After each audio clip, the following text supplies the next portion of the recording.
Welcome to the Town Crier, a news and public affairs presentation of the Holston Valley Broadcasting Corporation.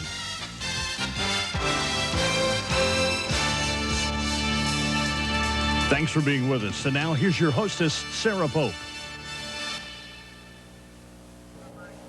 Good morning. Welcome to Town Crier. This week on Town Crier, we have three very special guests.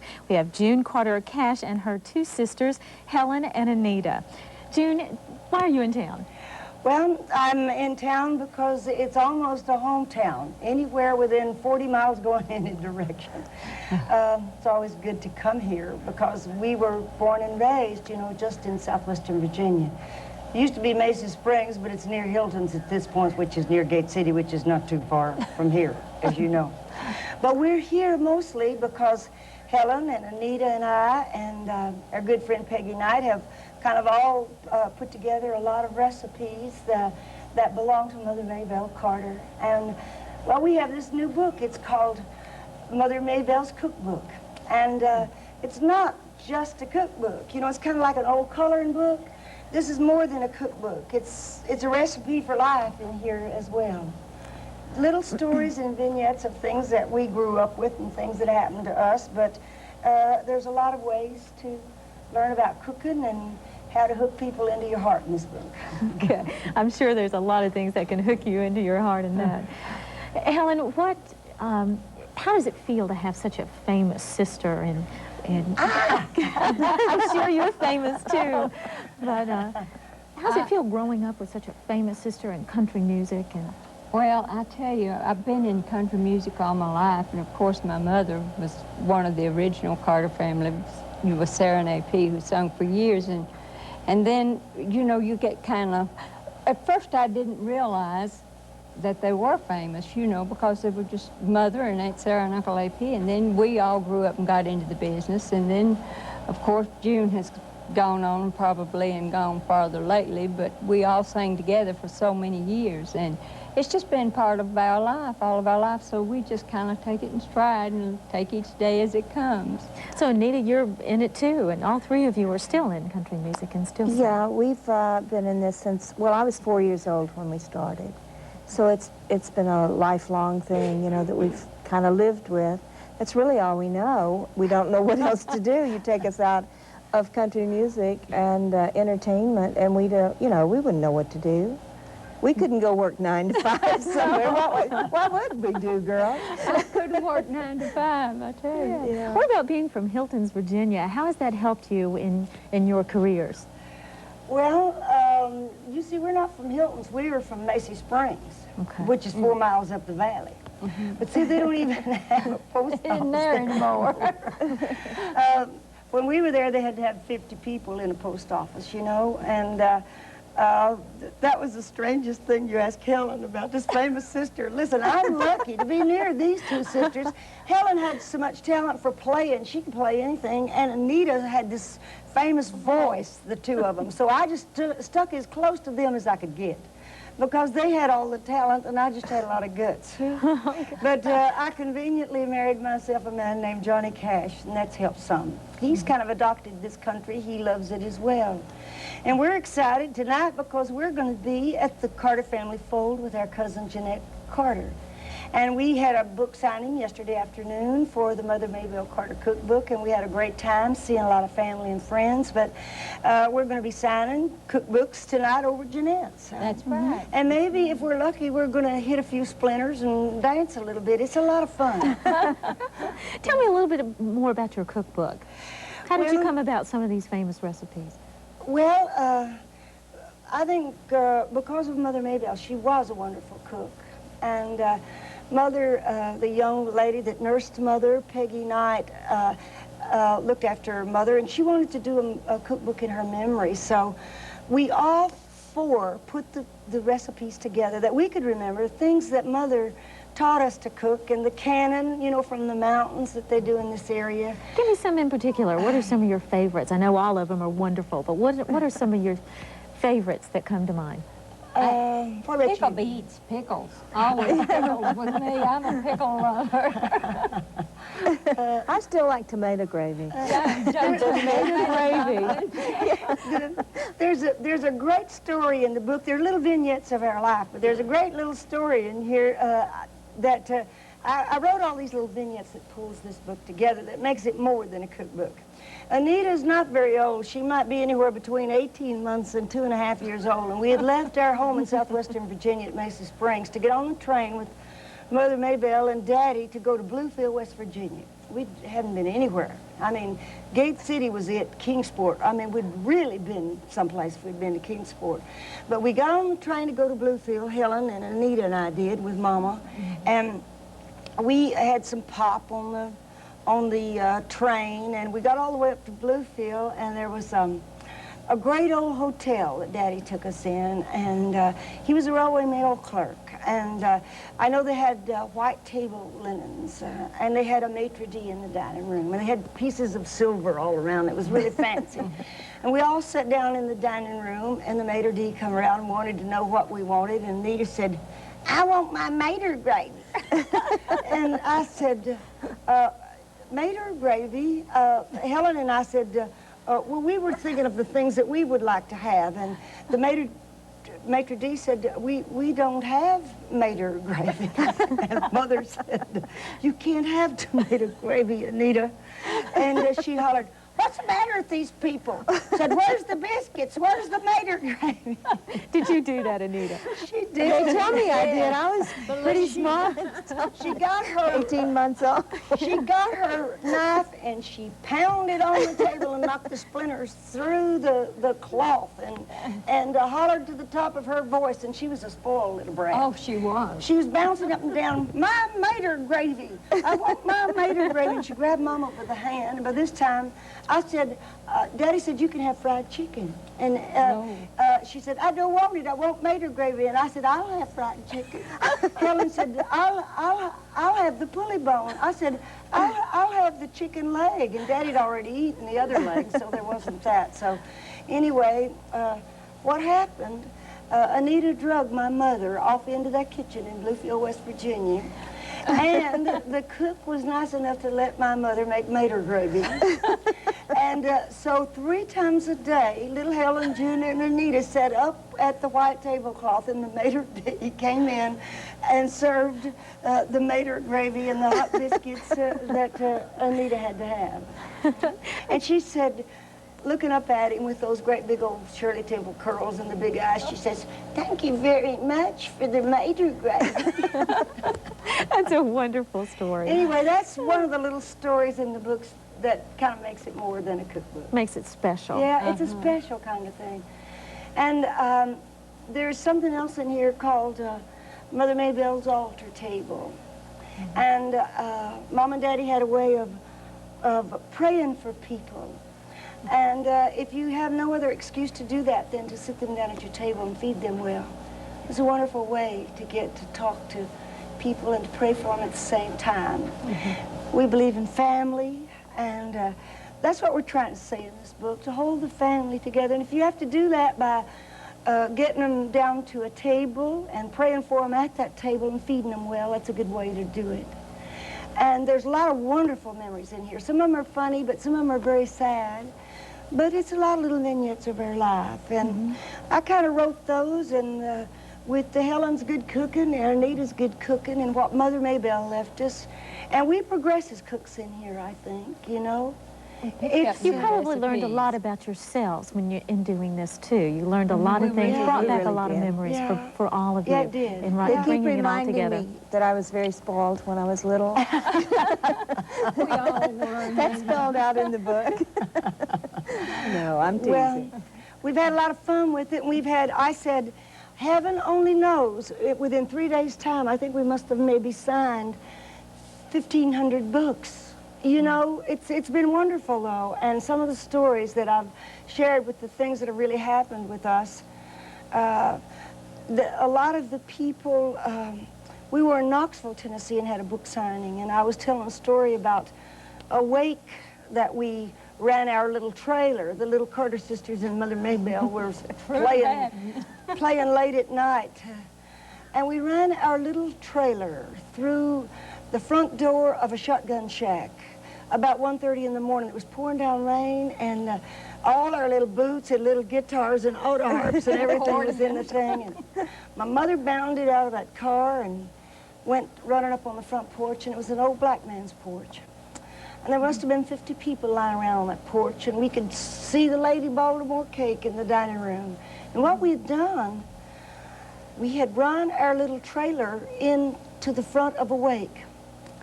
And my mother said, "I'm so sorry, you know, for the trouble that I've caused you." And the old man said, "This is not trouble." He said, "You've not caused us trouble." Said, "We've got trouble." He said, "Our mama is dead." And she said, "Oh my goodness, I'm sorry." And they fed us, you know, they took us in and fed us. And she kept trying to pay them. She said, "I'm Mother Maybelle Carter, let me pay you." And he said, "Oh no, no." But he said, "If you really are Mother Maybelle Carter," said, "would you sing 'Will the Circle Be Unbroken'?" And so she took her auto harp in the middle of that night, and we, as little girls, are standing around there clutching our Lady Baltimore cake and our chicken that we'd gotten off of the wake table. And we've got that clinging to that. And my mama's clinging to her auto harp, and she's singing "Will the Circle Be Unbroken." Do y'all still do that? Yes. We Song? still do.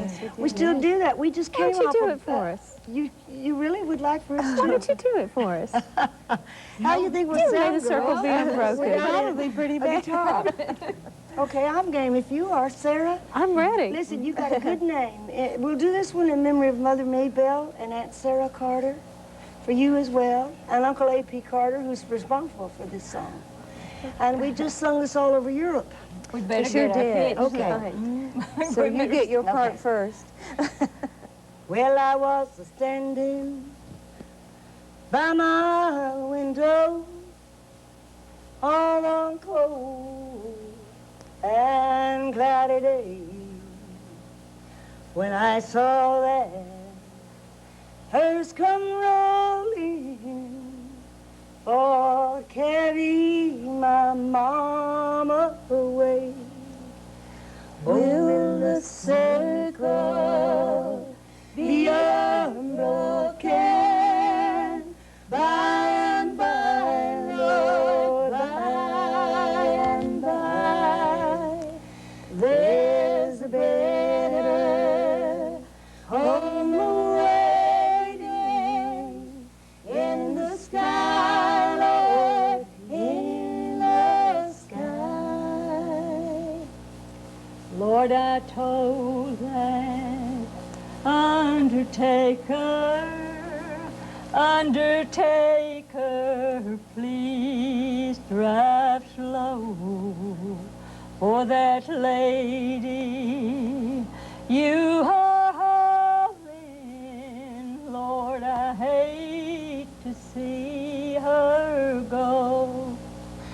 Will the circle be unbroken by and by, Lord, by and by? There's a better home awaiting in the sky, Lord, in the sky. I went back home, Lord. My home was lonesome. Well, I miss my mother, but she was gone. All my brothers, my sisters crying. What a home so sad and alone. Will the circle, sing Sarah, be unbroken by and by, Lord, by and by? There's a better home awaiting in the sky, Lord, in the sky. That's wonderful. All three of you are extremely talented. Well, I tell you, I feel very lucky as I'm a part of what Johnny Cash is, that I'm still lucky enough to have my sisters Helen and Anita sing and be a part of our show. And we've just sung some of these old Carter family songs all over Europe. We've just played to sold-out houses in Paris, France, and in London, England, in Switzerland, Ireland, Scotland. We've just come from there. So you've taken Southwest Virginia with you all over the world. And thanks to Uncle A.P. Carter and to Aunt Sarah and our mother, Mama Maybelle. They sowed the seeds. And it's wonderful to be able to be in these places and to be able to sing Will the Circle Be Unbroken or Wabash Cannonball or The Wildwood Flower and have that audience that can speak half French and half English sing every word with you. We were in Czechoslovakia. They knew every word of the Wabash Cannonball, and the song really surprised Circle B, they sang right along with us. You know, we couldn't believe. So you travel, all three of you travel together. Oh, yes, we do. Most everywhere you go. Yes. And last year we did a special out of Sopot, Poland, and we had an hour and 52 minutes on all the Russian satellite block, all over Russia and all of Yugoslavia, all of the satellite block. And we sang all these Carter family songs that came from right here. And thanks to our cousin Jeanette Carter and Joe Carter and Gladys, they still are preserving this mountain music, and that's where we're going to be tonight. We're going to be signing the Mother Maybelle Carter cookbook over at Jeanette's. We'll sing and we'll sing some, and we'd love to have you come, Sarah. Well, I'll certainly be there. You do that. We have a great time. We get out and dance with all our cousins and our kinfolks. And come do the flatfoot. Yeah, come and do the flatfoot. And, I just like to see, I went to school. We did for many years in the beginning, and we left this part of the country, but we still come back. We still love it. I graduated from Hilton's in 1943, so it's been... She was graduated I graduated from Hilton High School. So did all of you grow up? Oh, yes. Yeah. Grew up around this area? I mean, of course, our home is still over here, the house that we were raised in Mesa Springs. It's called Hilton's now, but it was Mesa Springs. Same house. Aunt Babe still lives in our house there, and we've come back to we had lost our three of our favorite uncles, Uncle Tube earlier, and Uncle Doc and Uncle Bug. We were on tour in Europe, and we weren't able to be here when Uncle Bug Addington died, and we've come to visit his grave in Siena, Florida, and just see the family. You know, we still love all of our How often do you get back here? As often as we can. We were here around just before Christmas. We were here before Christmas, and then that's when we went back, and John had to have he had double bypass surgery, and so did Waylon Jennings. We were up here, and Waylon was on his way up here. He had a heart attack and had to go back and had surgery, and John had surgery right after that. So John's not here with us this time, but he sends his love. He loves being a part of southwestern Virginia. Kingsport, too. Yeah. Kingsport. He really wanted to come. I remember he was trying the to figure out 4th how of July. the bus could come back and pick him up. You know, so he could I be wish there. he could have made it. Yeah. Yes. Yeah. So how much of an influence were your parents on you? You talk about them so lovingly and like they were just right here. Well, obviously they had such a big part. They were who special you are parents. and what you are. Well, this book is like we say, it's more than a cookbook. We call it a recipe for life. And there's lots of different little stories in here that shows kind of what Daddy was a wonderful influence in our life. Those stories weren't so much in the last book that I wrote, but they are in this book. Daddy was a brilliant man. He was never one to play like Uncle A.P. Carter did. He played classical music a lot. He loved the But classics. in the 1930s, when nobody else quite knew what to do, my daddy was damming up the Holston River, our father was, and put a dam in the Holston River. And there's a lot of what they taught us that's in this book. It's how to live a good, clean, decent life, and you can do that a lot through hooking people in at your table. And there's a chapter in here called Mother Maybelle's Altar Table. And if you can sneak them into your table and pray for them at your table, if it's nothing but to give thanks for the food and to include them in your prayers, is a good way to do it. And also the fact that we were able to work on the road with our mother while we were traveling with different people in the industry gave us a protection that most girl singers never had, you know, because our mother was a part of everything we did, and our whole life, you know, she was a big part of it because we weren't separated from her in our work because she was there with us. She was there. So we were lucky. Sister-in-law. I was 22 when I was married, and I had never been away from home until I was married. We had never been separated. We rode in the car together to our show dates. We stayed in the same rooms or next door. We always stayed in one room, the four of us. We I mean, all it was Mother slept in Maybelle 4 and the Carter rooms. sisters, and then the Carter family. We were many years together at the Grand Ole Opry, years and years. And when I got married, it was like, when I moved out, it was like breaking a bond. You know, I didn't know what to do without my sisters and my mother and my daddy, you know. Forever, you know. It's like she'd gone away forever, and she was just down the street. They cried. They cried. I mean, and they not cried. just, I mean, for Boo-hoo. years.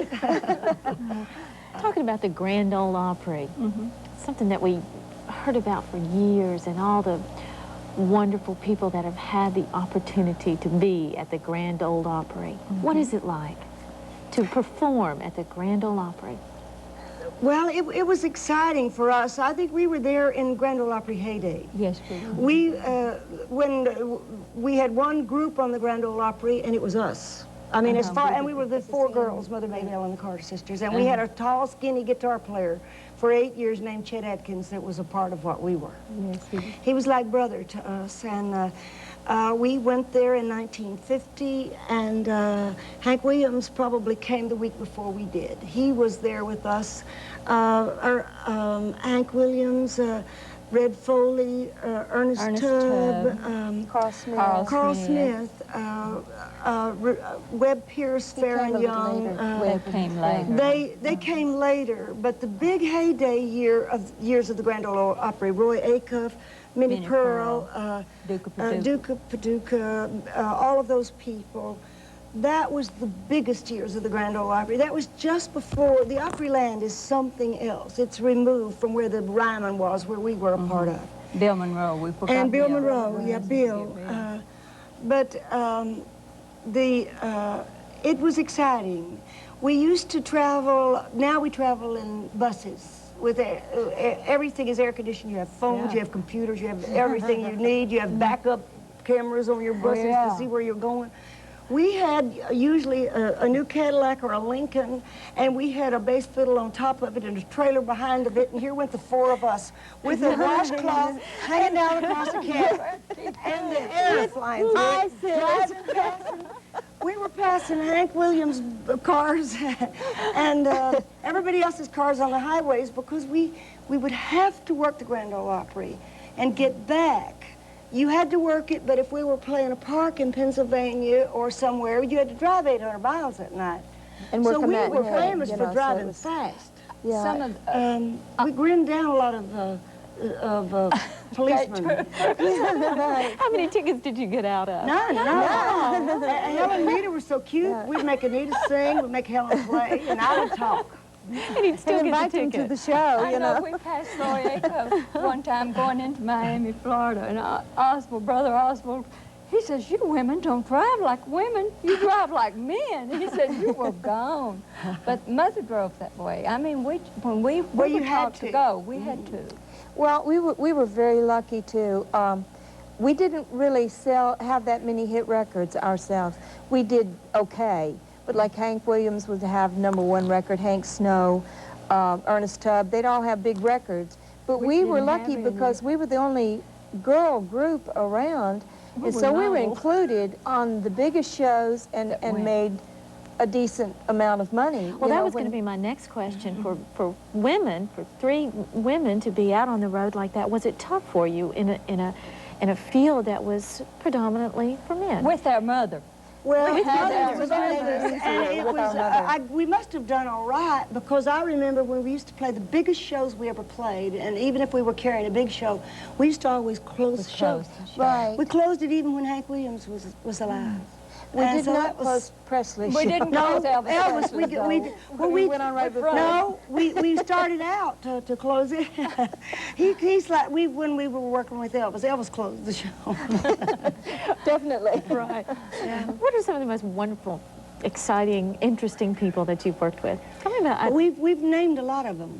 We've been in concert with all of those. And of course then when John went on major television in the late 60s, we went on that show as well, when Mama was alive. And then John and I had a contract for many years. We've done 30-some specials for CBS after we left ABC. And when we had a regular show for ABC, we used to have the #1. We used to have the #1 show. Like Bill Cosby's #1 now. It's from 68 through like about 70, we were #1. Like, you know, but when, and at a time when the rock and roll artists could not get on television, the #1 show was the Johnny Cash show. And we put on rock artists. We put on, when they couldn't get on television. Kenny Rogers. We put Kenny Rogers in the first edition on 5 times, and we put Bob Dylan's, Eric Clapton. Ray Charles, Eric Clapton, The Satchmo, Who, Linda Ronstadt. Linda Ronstadt, Neil Diamond, all of the names that could not get on TV, they would come and we would put them on. But we would also put on a country act. But we brought the rock and roll into an era to where they could be heard, because they couldn't get on TV. They had no MTV at that time, and there was no television shows where they had a vehicle to perform from. So country music came to you easy just because you grew up in it? We were born in it. You were born into it. Well, Did we you were born study into it a at all? classic family of the Carter family, Mother Maybelle, Uncle AP, and Aunt Sarah Carter. First family that were ever inducted into the Hall of Fame. And Mother Maybelle is the first, I mean, she's in the Guitar Music Hall of Fame with Eric Clapton and Jimi Hendrix and Chet Atkins, and she's the only woman guitar player in there, because of the style of music that she did for, you know, like she played the Wildwood Flower first. And Johnny was just inducted into the Hall of Fame. Your Well, husband was my there. husband was put into the Hall of Fame several years ago. But this was it was a Living Legend award that they gave him this year. But he's been in the Hall of Fame, what, for 8 years? For a lot of years, yes. Many years. Also, there's another thing, too. June has written a screenplay, and we're in the midst now of trying to get this put together, because I think it's going to be a major motion picture. And Johnny, wonderful. right now, You can tell him is about getting that. ready Maybe to she's been go working on into this. a major movie. I'm going to have to cut you off right there. okay. We're out of time. Unfortunately, I wish we could go They can on be and on. But thank you so much for being with us. It's been wonderful having all 3 of you. I'm glad you could bring both your sisters, and all 3 of you could be with us. Well, thank you for Thank you. asking us. Thank you, Okay. Sarah. It's been This Week of Town Crier. This week our guests have been June and her 2 sisters, Helen and Anita. Thanks for being with us.